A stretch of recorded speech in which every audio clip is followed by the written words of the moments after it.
de lo que controla la distribución de los fármacos en México. ¿Por qué piensan ustedes que es importante que haya una reglamentación en este punto de que qué fármacos tienen que entrar, por qué tienen que entrar? ¿Por qué piensan ustedes que es importante? Para mantener estándares de calidad. Para mantener estándares de calidad. ¿Y eso qué te va a permitir? El beneficio de la población. Lograr un efecto terapéutico. Exactamente, ¿no? Entonces, no cualquier fármaco puede estar en venta en México. Tiene que tener ciertas características que nos digan, ¿sabes qué? Este fármaco está aprobado, no hemos visto los efectos adversos, tiene una dosis adecuada. Nos buscamos la calidad en la atención de los pacientes. No sé si apenas vieron que Cofepris sacó un comunicado de una pasta dental. ¿Vale? ¿Cuál es esa pasta dental? La Total 12 Color Mint, ¿no? ¿Qué es lo que tiene de diferente? Digo, porque ustedes tienen que ser chismosos y cada vez que Cofepris bloquea algo, tienen que ver por qué. ¿Por qué? Tiene fluoruro de estaño, ¿vale? Y tiene un porcentaje mayor de fluoruro de estaño, lo que ha generado que haya lesiones a nivel bucal. Estamos viendo un efecto adverso. ¿Quién se encargará de ver estos efectos adversos en los fármacos? La Cofepris es como que nuestro órgano principal, ¿no? Y de ahí, la Cofepris, ¿cómo se entera? ¿Profeco? Puede ser. Análisis clínicos, pero hay un punto específico que nos ayuda a detectar estos puntos, estas alteraciones. ¿Cómo se llama? Ya lo vieron en Farma 1. La farmacovigilancia. ¿De qué se encarga la farmacovigilancia? De que una vez que el producto ha salido al mercado, a darle como un seguimiento de los efectos que tiene en las personas. Exactamente. Cuando ustedes vieron Farma 1, vieron cómo se crea un fármaco, ¿vale? Y vieron los pasos a seguir para seguir a la venta. ¿Alguien me puede recordar cómo son esos pasos? Cuando se crea un fármaco, una vacuna, un nuevo medicamento, se tienen que hacer diferentes etapas, ¿no? Entonces, ¿cómo son esas etapas para que un fármaco pueda salir a la venta? Ajá. Pero ¿cómo son? Yo invento un fármaco el día de hoy. ¿Sabes qué? Voy a inventar un fármaco, no sé, X fármaco para curar la gordura, ¿no? Y entonces, no porque esté gordito. A ver. No sea, pero se puede hacer in vivo, in vitro, in silicon. Ok. ¿Cómo son los puntos? Primero, si yo creo un fármaco, por ejemplo, voy a quitar la gordura. ¿Con quién primero pruebo ese fármaco? Primero hacemos un estudio o una prueba en animales, ¿vale? Que es nuestra primera etapa, ¿sale? En laboratorio, en animales, con objetos que son de investigación y que no causan un riesgo. Cuando yo hago una segunda etapa, ¿con quién lo hago? En pacientes sanos. En pacientes sanos y ¿qué más? Y que cumplan las mismas características en población. ¿Qué quiere decir? Misma raza, mismo color, misma estatura, ¿sale? Que son pacientes sanos. ¿Y de qué cantidad es nuestra muestra? Porque así viene su examen, ¿eh? De Farma 1. ¿De 100? ¿De 100? Ok, menos de 100, ¿sale? O sea, okay, que es menos de 100, ¿sale? Y estamos hablando que la proporción. Cuando viene una segunda etapa, ¿qué es lo que hacemos? Pacientes con enfermedad. ¿Eh? Pacientes con enfermedad. Pacientes en específico, por ejemplo, yo al principio iba a tener un fármaco para la obesidad, pero agarro a puro paciente sano. Ya en la segunda pauta yo voy a ocupar un fármaco, ahora sí, y voy a poner a puros gorditos, ¿sale? Porque ya voy a probar el medicamento en este tipo de pacientes, ¿sale?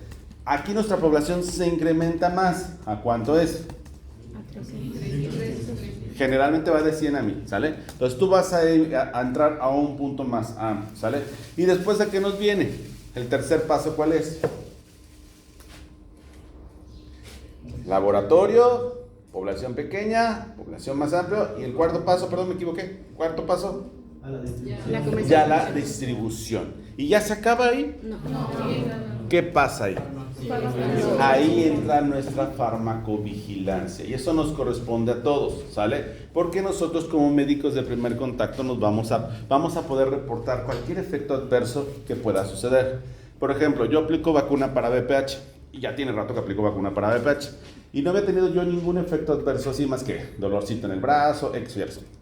Hace como un mes una paciente le aplicamos su vacuna, joven, sana, de 32 años, ¿sale? Y me habla al otro día por la mañana. Me dice, ¿sabe qué, doctor? Es que ayer que me aplicó la vacuna, todo bien, pero cuando llegué a mi casa me empecé a sentir muy mal, me empecé a sentir como con el cuerpo cansado, me sentía dolorida. Dice, entonces pues, me tomé un paracetamol, yo dije, pues es reacción de la vacuna.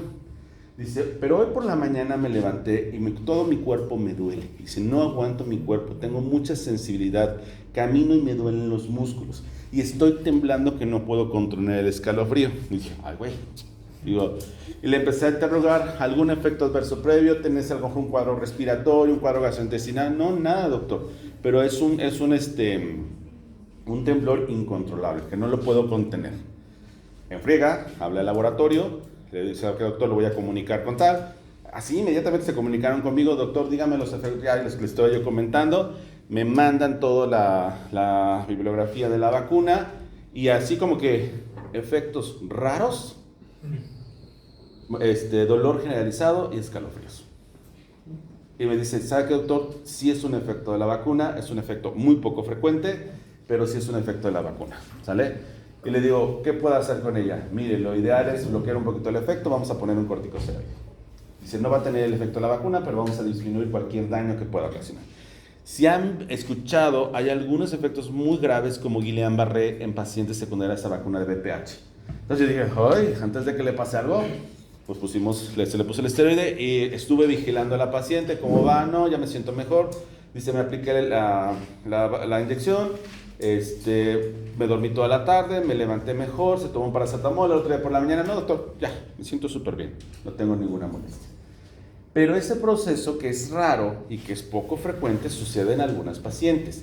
Y vamos a tener algo que se llama idiosincrasia. ¿Qué es eso? ¿Lo vieron en Pharma también, en Pharma 1? ¿Qué es la idiosincrasia? ¿Qué es? Efectos poco esperados. Por ejemplo, yo así te voy a dar la dosis terapéutica de tal antibiótico, ¿no? Y está normal. Tu patología es para eso, te doy ese antibiótico y de repente ella, no sé, le da una crisis convulsiva. Y tú así como que, güey, ¿por qué le dio crisis convulsiva? Aquí estamos hablando y decimos lo que es el término de epigenética, ¿sale? O sea, cada quien tiene un efecto adverso en específico a algún fármaco que no es lo común o lo general, ¿sale? Entonces, ella puede presentar un efecto adverso que puede ser grave, ¿sale? Pero por su genética y por sus características propias. Entonces, aquí es muy importante lo que es el proceso de la reglamentación y de todo lo que vamos a hacer, porque los fármacos tienen que tener una calidad adecuada. Ustedes van a ser médicos de primer contacto y ahorita vamos a ver desde lo que es su manufactura, de cómo se hace, qué características tiene que tener, su transporte, porque no nada más es de que ahí los echo en la camioneta de atrás, ¿no? Su conservación y su distribución, desde cómo se tiene que etiquetar, ¿sale? Y qué características tiene que tener ese etiquetado, ¿sale? Porque si yo administro un fármaco, yo la mano lo veo. Una vez entré a una distribuidora, no quiero ventanearlos, pero se llama Farmatodo, ¿sale?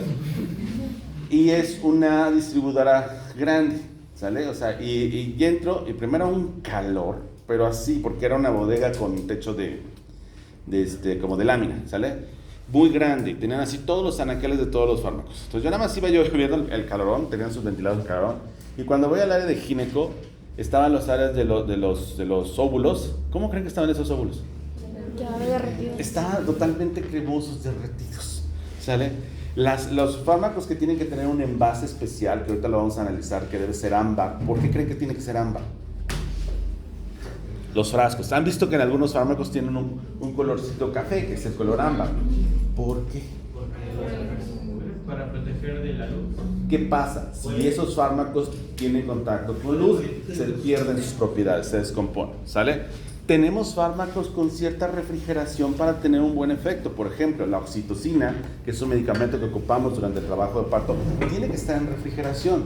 Si no la tenemos en una conservación adecuada, se va a perder su efecto. Las vacunas tienen que tener una red de frío para que tengan su efecto adecuado, ¿sale? Entonces, todo esto que vemos que es como que muy tedioso, ¿sale? Es de suma importancia para que nosotros podamos tener el efecto adecuado en los fármacos y tener la terapéutica para nuestros pacientes. Por ejemplo, muchos de ustedes a lo mejor no van a querer hacer una especialidad y a lo mejor se van a sus lugares de origen y les va muy bien. Yo tengo alumnos que están en su pueblito y tienen su farmacia y ya hospitalizan y les va muy bien. Pero tienen que comprender que cuando tenemos una farmacia tiene que tener características especiales. Nuestro almacenamiento tiene que tener una calidad para que nuestros fármacos funcionen de manera adecuada. Si nosotros no cumplimos eso, ese fármaco no va a funcionar. ¿Y qué va a pasar? Pues el paciente no se va a recuperar o le vamos a generar algún efecto adverso. ¿Sale? Entonces, de ahí la importancia que veamos qué criterios se tienen que hacer, cómo se deben hacer los fármacos, cómo se deben almacenar, cómo se deben distribuir, qué características tienen que tener el etiquetado. Tenemos fármacos, si se dan cuenta, en cantidad, ¿sale?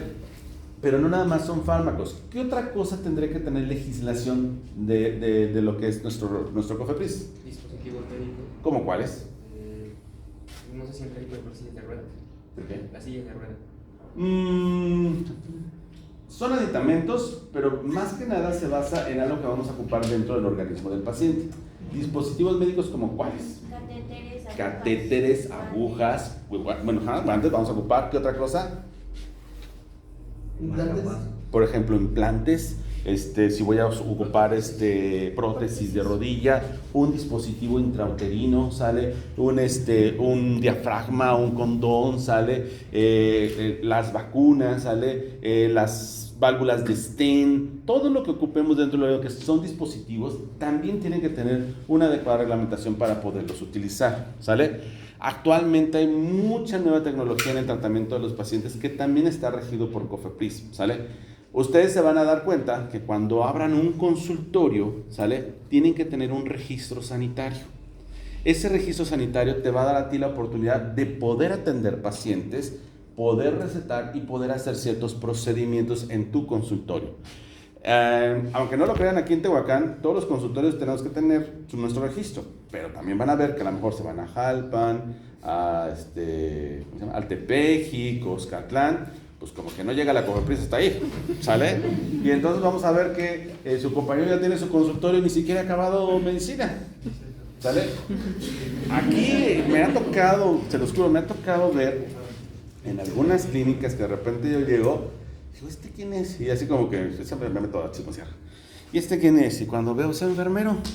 No es malo, ahorita vamos a ver que sí pueden recetar, pero es enfermero y está hospitalizado y está viendo pacientes diabéticos. Y se presenta como médico. Y tiene su consultorio por ATP. ¿Vale? Y se llama así. ¿Vale? Entonces, eso es el punto. Cobra barato. ¿Sale? Cobra barato. ¿Sale? Entonces, aquí ustedes, créanme, esto les está costando un buen. El estudiar medicina no es cualquier cosa. ¿Sale? O sea, no todos estudian medicina, seamos realistas. No es porque nos creamos mucho, pero es que sí, realmente es pesado. Son 5 años de estar estudiando en la universidad, 1 año de internado, 1 año de servicio, son 7 años. Y si se avientan especialidad son de 3 a 4 años, 11 años. Y si se avientan sub son de 2 a 3 años, son 15 años estudiando. ¿Sale? Ustedes van a tener una vida productiva, si se siguen derechito, como a los 31. Si se siguen derechito. Si dejan sus espacios y de repente no pasé de nada, hay gente que está terminando la especialidad a los 35, 40 años.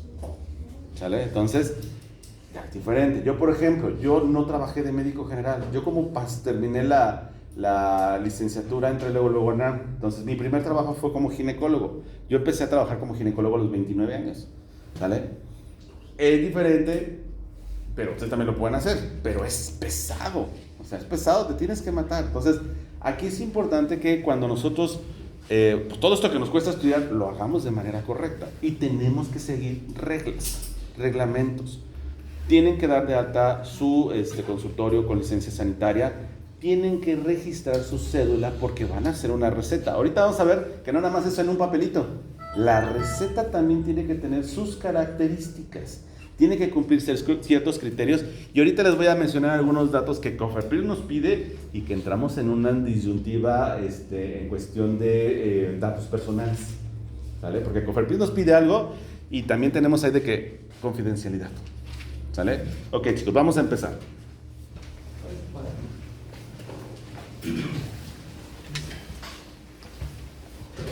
Ok, buenos días compañeros, pues nosotros somos el primer equipo y tras la muy buena introducción del doctor, pues comenzaremos con hablar sobre la norma 001.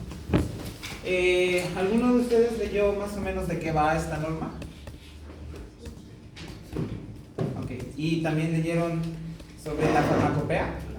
A ver, alguien que guste explicar un poquito lo que es. ¿Qué es la farmacopea? ¿Qué es? Es un documento que establece los estándares de calidad, pureza y efectividad que deben de tener los medicamentos y dispositivos médicos para el consumo de la población. Para el uso de la población. Entonces, la farmacopea va a ser, es un libro, literal, donde tiene todos los fármacos que están en México en venta y que verifica la calidad y que cumple todos los estándares. ¿Cada cuánto se modifica esta farmacopea? 3 años. Cada 3 años, ¿vale? Entonces, por ejemplo, la pasta dental, que si estaba dentro de esa farmacopea, ya la siguiente edición ya no tiene que estar, porque ya Cofepris emitió una alerta sanitaria. ¿Qué otras alertas sanitarias de algunos fármacos han escuchado anteriormente? La talidomida, pero eso no Ajá. eso ya tiene mucho tiempo. Ya tiene mucho tiempo. El nimesulide ya tiene mucho tiempo también. Ranitidina. La ranitidina, ¿sale? La ranitidina también ya poco a poco está en desuso, ¿sale? Entonces, Cofepris se encarga bajo toda nuestra nación de hacer un control de farmacovigilancia y detectar los riesgos que pueda ocurrir con algún paciente. Por ejemplo, hay productos que vamos a ver ahorita que dependiendo del tipo de producto, hay fármacos que son de libre venta. ¿Qué quiere decir? Yo puedo llegar al súper y encontrar algo y poderlo consumir sin ninguna receta médica y sin ninguna vigilancia, ¿sale? Hay fármacos que necesitan estar en una farmacia bajo cierta prescripción y hay fármacos que necesitan una receta y que esa receta se va a quedar para el farmacéutico. Y tenemos fármacos especiales que necesitan recetas especiales otorgadas por la Secretaría de Salud y que son únicamente de uso hospitalario. ¿Como cuáles? ¿Como cuáles? ¿Puede ser antibióticos, por ejemplo? No. Anestesia. Anestésicos. Y vamos a entrar ahí a los fármacos opioides.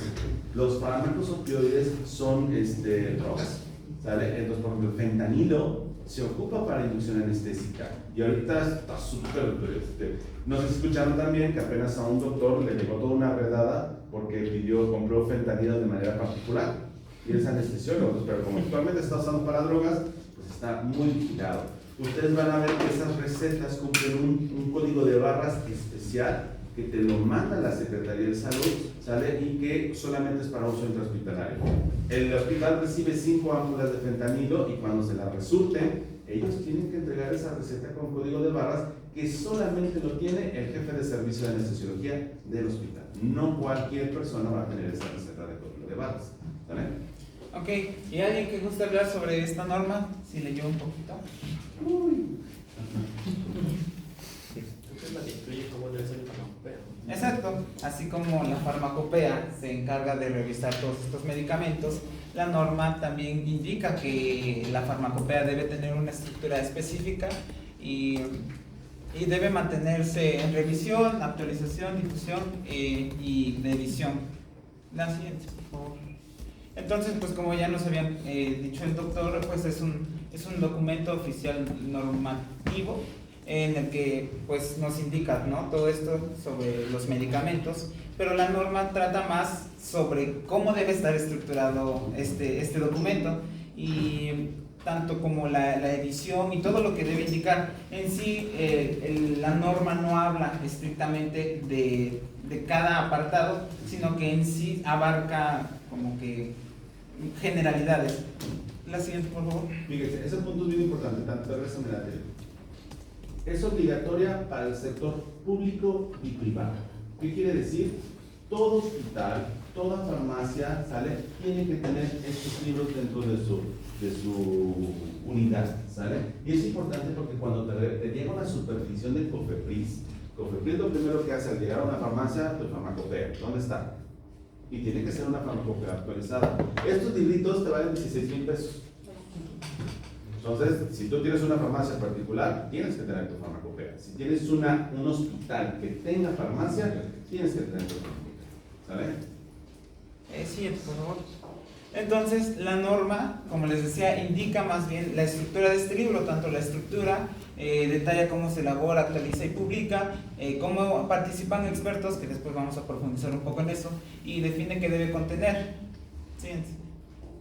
Entonces, hay puntos muy específicos en los que, como les dije, abarca algo de generalidades, y empezando con lo de producción de medicamentos, pues nos dice que cómo debe realizar la producción de medicamentos. Es muy específica en cada medicamento, pero esto ya es más de la farmacopea, no tanto de la norma, y pues nos indica que las monografías deben ser eficaces, seguras y consistentes. En cuanto, también nos indica sobre que debe haber sustancias de referencia, con el fin de que pues cumpla con lo que exige la farmacopea precisamente, y para comprobar la identidad, pureza y calidad de los análisis. No sé si leyeron el documento, pero incluso ahí nos marcan como conceptos o definiciones que tenemos que tener muy en cuenta para precisamente comprender la norma, y las sustancias de referencia es una de ellas. Entonces pues es muy importante también conocer a qué se refiere. Por ejemplo, lo que nos dice el anterior, por favor, eso. Dice, la FEOM establece cómo debe realizarse la producción de medicamentos, desde materias primas, la forma farmacéutica, los métodos de análisis hasta las condiciones de calidad. ¿Por qué será importante las materias primas? ¿Puede ser por el costo? Costo, muy bien. ¿Por qué otra situación? Calidad. La conservación, el tiempo que va a durar ese fármaco. Y por ejemplo, ustedes han visto que algunos fármacos en su etiquetado tienen un punto importante que se llama lote. ¿Vale? ¿Qué tendrá de referencia ese lote? Porque dice lote tal. Con la misma materia prima. Exactamente, ¿sale? Aquí es muy importante esto porque, por ejemplo, yo hago 20,000 cajas de omeprazol, ¿sale? Pero de esas 20,000 cajas de omeprazol solamente hago 1,000 con las mismas materias primas que tienen las mismas características, ¿sale? Si por alguna situación el omeprazol de repente les empezó a dar urticaria a todos sus pacientes, lo primero que se investiga es el lote. ¿A qué lote pertenece? De esos 20,000 que se produjeron, pues sabes que solamente 1,000 son los que están causando y pertenecen al mismo lote. Entonces se van a ver cómo se hizo, cómo fue el proceso, en qué tiempo se fabricó, qué falló en esa producción que está generando un efecto adverso. ¿Sale? Entonces, esos estándares de calidad son muy importantes porque cuando llega a una fábrica de producción de fármacos, la materia prima desde su inicio tiene que tener esos estándares de calidad para poder hacer la producción de los fármacos. Ahí vamos a tener lo que es un jefe de logística, ¿sale? Y un jefe de calidad, que son los que van a ir supervisando desde que llega esa materia prima, que cumpla los requisitos y que se dé todo el proceso de producción, para que si hay algún problema se identifique la cantidad de fármacos que se hizo con la misma materia prima y se vea cuál fue el error en su fabricación. ¿Sale? Sí. Es nota. También nos indica que debe tener registros sanitarios. Si no cumple con estos, pues sencillamente no forma parte de la farmacopea o no se incluye en la farmacopea y se incorpora hasta su siguiente edición, y pues mientras ya tenga todo este registro sanitario correcto, justamente para que sea eficaz, segura y de calidad todos estos medicamentos. ¿Ustedes creen que siempre se cumple todo esto? No. Lo anterior también. Denme un ejemplo donde no tuvimos, la que seguí, creo que está por ahí. Lo de registros sanitarios, la autorización. Exactamente. ¿Sale? Cuando fue la época de COVID, ¿sale? Si se dan cuenta, se hizo la vacuna. Y la vacuna Pfizer fue la única vacuna que cumplió todas las etapas, ¿sale? Y entonces fue autorizada por la OMS, fue autorizada por la FDA, que aquí en México es COFEPRIS, en Estados Unidos es la FDA. Entonces, que cumplía esos estándares de calidad para poder ser aplicado, ¿sale? Obvio, aguas, no teníamos estudios a largo plazo y eso es lo que todavía estamos en veremos, ¿sale? Todavía no sabemos si a esas personas que se les aplicó vacuna de COVID embarazadas, ese producto no va a tener algún efecto adverso a largo plazo. Todavía no lo sabemos. Pero aquí en México de repente entraron vacunas que no cumplieron esos criterios. La Abdala, que es creo que de Cuba, la Patria, que es de México, o sea, algunas chinas no cumplían esos estándares y aún así, por la premura y por la urgencia sanitaria, se tuvo que generar una autorización, ¿sale? Por ejemplo, Gardasil 9 es una vacuna que está en Estados Unidos desde hace 7 años, ¿sale? Y por toda esa situación de verificar, de ver estándares, entró en México hasta el año pasado, ¿sale? Hay fármacos que son de muy buena calidad, pero que tienen que tener registro sanitario para poder estar de venta en México. Lamentablemente, a veces hay situaciones económicas que permiten la entrada de otros fármacos que no deberían estar y que no han cumplido todos los estándares de calidad y que están en venta, ¿sale? Entonces, sí tenemos que tener cuidado y hay que tratar de investigar no nada más lo de México, sino también lo que son los estándares de calidad en otros países, principalmente en países de primer nivel, ¿sale? Sí. Bueno, esto sobre etiquetado lo verán ya un poco más desarrollado con mis compañeros, pero pues también la norma exige que el etiquetado sea correcto y pues la farmacopea entra un poquito más en detalle, como les digo, mis compañeros lo van a exponer. Sí.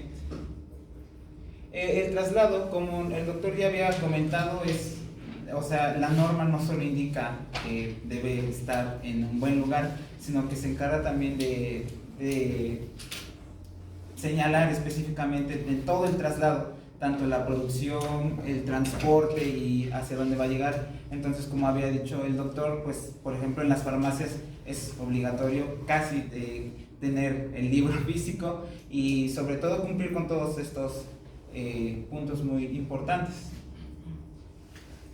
Ahora, como también ya lo habían comentado, se actualiza cada 3 años, pero la farmacopea está muy abierta a recibir modificaciones o comentarios, no solo de expertos, sino que está abierto como que al público en general para que expertos dedicados quizás de otras áreas también puedan interactuar. Y es un contacto directo casi con la farmacopea, en el que sí mandas un correo y haces alguna señalización sobre algún punto en específico, y la farmacopea es bastante toma bastante en cuenta todo lo que accesible, dicen. no es tan complicado. Ajá. Tener un contacto directo con ellos. Sí, porque precisamente todos deben como que estar muy de acuerdo en lo que va a haber en la farmacopea. Incluso ustedes van a ver que en el etiquetado tiene que haber un rubro donde esté el nombre del laboratorio y el número telefónico del laboratorio para poder hacer cualquier queja, podemos decir así, sobre el fármaco y los efectos adversos. Muchas veces nosotros como población vemos algún fármaco y nos pasa algo, y ¿qué hacemos? Lo tiramos y no lo usamos, pero no lo reportamos, ¿sale? Entonces, aquí sí es muy importante que cuando nosotros estemos como médicos de primer contacto y detectemos algún problema en algún fármaco, tomémonos unos minutos para hacer el reporte, ¿vale? Y que eso nos ayude a que la farmacopea vigile algunos fármacos dependiendo de sus efectos adversos. Sí, la siguiente. Bueno, ahora sí, esto sobre la consulta pública es muy relevante y la norma indica que esto debe ser así. ¿Con qué fin creen que debe haber una consulta pública?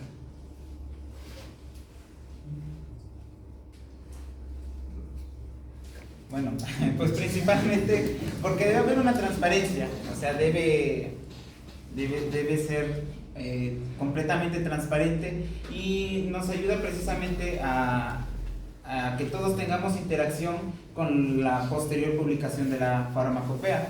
Entonces, justo como aquí lo dice, permite que profesionales, investigadores y empresas revisen y den su opinión sobre los cambios propuestos. Lamentablemente, la farmacéutica es un negocio bien grande, bien grande, ¿sale? Ustedes van a ver que cuando un fármaco, cuando una empresa farmacéutica tiene una patente, esa patente es exclusiva durante cierto tiempo, ¿sale? Pero una vez que se acaba esa patente, la fórmula sale es pública y pues cualquier laboratorio puede replicar, ¿sale? Entonces, pues es un negocio. ¿no? Entonces, sí se tiene que ver que al hacer una consulta pública, que los fármacos que están ahí cumplan los estándares de calidad. Va a haber gente que le guste investigar, que sean de instituciones privadas y que diga, ¿sabes qué? Estás autorizando este fármaco cuando ha habido tantos reportes, cuando ha habido esta situación, cuando no ha cumplido, cuando sus empresas tienen algo, para que se puedan tomar cartas en el asunto. O sea, de eso, esa es la finalidad de una consulta pública. ¿Okay? La norma, como les decía, indica también el traslado y la distribución, pero también marca algo muy importante, que es que si se llega a ver algo no muy correcto, debe haber un plan a seguir para sacarlo del mercado rápidamente, porque pues podría tener muchas consecuencias para quienes las consuman. Entonces la norma también indica que debe haber un plan muy estricto y riguroso de cómo quitarla del mercado en situaciones pues malas, ¿no? Y pues aquí hay un ejemplo. Dice, una farmacéutica fabrica tabletas de paracetamol. Entonces la norma nos dice que la empresa debe contar con las instalaciones adecuadas, personal capacitado, validación de procesos y controles de calidad en cada etapa de la producción. Eso es a muy grandes rasgos, pero la farmacopea es la que ya indica cosas más específicas como el contenido del principio activo, la pureza de los compuestos, desintegración en menos de 30 minutos y disolución adecuada del medicamento en medio gástrico.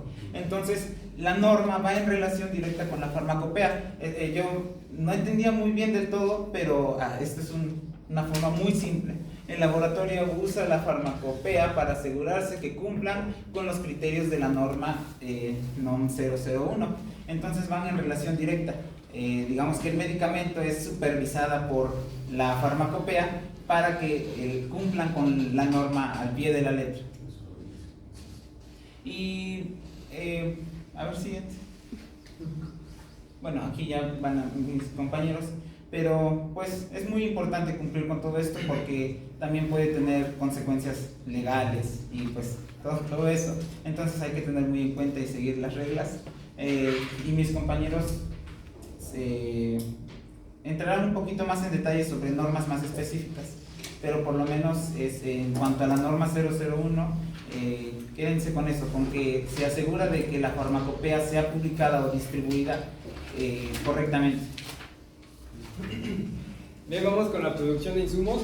Aparte de la norma 001, tenemos otras dos normas, la norma 241 SSA 1-2021, que esta norma nos indica lo de dispositivos médicos. O sea, la producción de dispositivos médicos, no nada más como medicamentos, sino también dispositivos médicos, como ya ha mencionado el doctor, que catéteres, agujas, jeringas y todo eso. Y la NOM 137 SSA 1-2008, aquí era 2008, pero un error de dedo, ¿no? Nos dice que qué es lo que debe contar un laboratorio como mínimo para hacer la producción de estos fármacos. Bien, dentro del reglamento de insumos de salud acá en México, tenemos del artículo 7 al artículo 17 varios puntos importantes. Por ejemplo, en el artículo 7 nos dice que solamente médicos, científicos, industrias y políticas sanitarias son capaces o pueden fabricar estos insumos. Médicos a través de un diagnóstico, tratamiento, y lo que son científicos es a través de investigación, industriales es a través de la industria que va a fabricar estos, y política sanitaria es más, como lo dice, más política, ¿no? Pregunta, por ejemplo, ¿un médico hace fármacos? ¿Seguros? ¿Cómo los hace? Porque aquí, y está correcto, porque es una norma. ¿Cómo un médico puede hacer un fármaco? Me imagino, bueno, no sé si han escuchado acerca de las fórmulas magistrales. Sí. Las fórmulas magistrales, por ejemplo, que se ocupan mucho en dermatología, el dermatólogo especifica, ¿sabes qué? Quiero tanto de óxido de zinc, quiero tanto de los componentes. Él crea un fármaco en base a las características que presente el paciente. Entonces, también los médicos podemos crear fármacos dependiendo de lo que seamos y dependiendo de los insumos. Por ejemplo, nosotros como ginecólogos a veces utilizamos algo que se llaman pellets. Los pellets son hormonas. Y entonces yo digo, ¿sabes qué? Dependiendo de las características del paciente, quiero que le pongas tanto de estrógeno, tanto de testosterona y tanto de progesterona. Y entonces me crean un fármaco en específico para las características que yo estoy solicitando. ¿sale? Entonces va a haber situaciones donde nosotros como médicos también elaboremos un fármaco individual para cada paciente dependiendo de sus características. Ajá. Seguimos con el artículo 8, que dice que las características que debe reunir un fármaco van a ser fijadas por la Secretaría de Salud, y estas características nos van a decir si es un insumo o no es un insumo en la farmacopea. Y aquí mencionaba que si no se tiene registro o no se encuentra con análisis en la farmacopea mexicana, se puede recurrir a la farmacopea de otros países. El artículo 9 nos dice también la Secretaría que hay normas que van a emitir de acuerdo a la Secretaría, de acuerdo a la naturaleza del insumo. La naturaleza del insumo tenemos que son microbiológicas, toxicológicas, de riesgo de salud y técnicas sanitarias. Y el artículo 10 nos menciona el análisis, la identificación, el almacenamiento y control de fármacos y aditivos. Esto para ver si son puros, si son limpios, si son no contaminados y así. El artículo 11 nos dice que todos los lotes de insumos se van a identificar de acuerdo a lo que establecen las normas y en relación de fechas de su elaboración. El artículo 12 nos dice que ningún otros lotes tienen que recibir o pueden ser creados a través de otros remitentes de otros lotes. O sea, eso es bien importante, ¿sale? Aquí lo que habíamos hablado al principio, la materia prima destinada a un lote de fármacos solamente se puede utilizar para ese lote de fármacos. Oiga, me sobró un poquito de este insumo, ¿lo puedo ocupar para la siguiente? No, eso se considera como merma y se tiene que eliminar, ¿sale? Cada lote de fármacos tiene que estar elaborado con una materia prima en específico, ¿sale? Y el artículo 13 nos menciona que para la elaboración, fabricación, mezclado o acondicionamiento de los insumos se necesita de agua potable. Hay algunas excepciones, no mencionaba cuáles, pero hay algunas que no ocupan necesariamente agua potable. El artículo 14 nos dice que materiales inocuos dice que no tienen que dañar a la salud y resistentes a la corrosión y no contener sustancias tóxicas para poder estar limpios, tener 100%, bueno, no 100%, pero sí estar del todo bien. El artículo 15 nos dice que vamos a tener establecimientos destinados a la fabricación de insumos y llevarán control analíticos de estos. Había otros puntos que mencionaba la norma, pero sí son un poco largos. Y aquí les voy a decir que dice que cada uno de los componentes que se emplean en el proceso y va a incluir la toma de muestras del lote y producto terminado.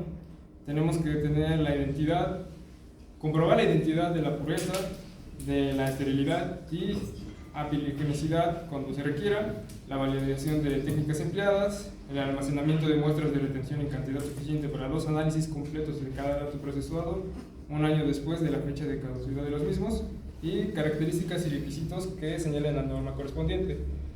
Después contamos con el artículo 16, perdón otra vez, una disculpa por el error de dedo, que dice que los documentos en el proceso y de fabricación y comercialización de insumos siempre tienen que estar en español.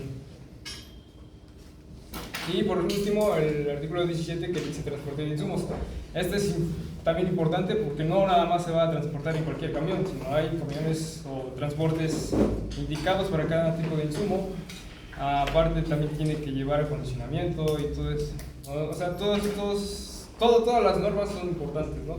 Pero estos son para la fabricación y producción de insumos y medicamentos y de dispositivos médicos. Bueno, la norma que había puesto anteriormente.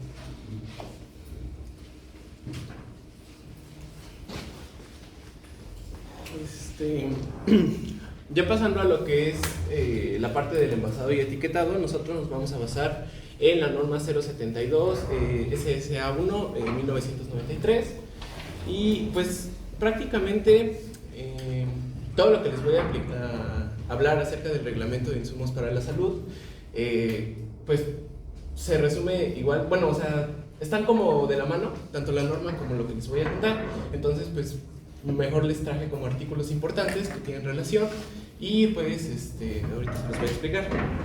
Primero está el artículo 18, el cual nos habla de características tanto físicas, químicas como de toxicidad. Para el envase pues tienen que ser prácticamente establecidas por lo que es la norma. El artículo 19 nos habla de lo que son a lo que nos comentaba usted, profesor, que no podemos reutilizar como tal los envases. O sea, si nosotros ya utilizamos un envase para un medicamento, no se puede utilizar este de nuevo para un nuevo lote.